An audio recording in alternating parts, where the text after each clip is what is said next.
vowel နဲ့ဖွဲ့လိုက်တယ် vowel ကနည်းနည်းလေးပဲဘယ်လိုကြည့်လဲဆိုရင်၅လုံးလေးရှိတယ် A E I O U these are vowel how many vowel 5 what are these A E I O U so A to Z are alphabet so we will take out A E I O U these 5 words are 5 alphabet are vowel ရမလားဒီ၅လုံးကဘာလို့ vowel ဒီ၅လုံးကဘာလို့ okay what are vowel A E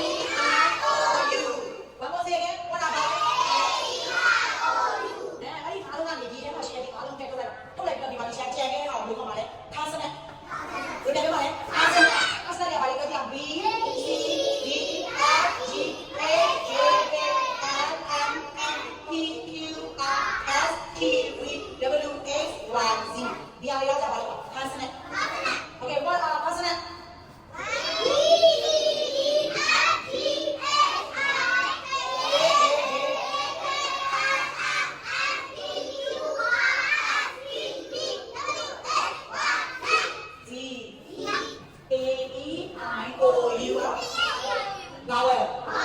B ကနေတော့မှာ Z တိလာပါလေအားစနဲ့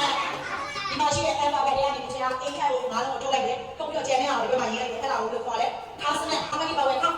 1 2 3 4 5 vowel when you want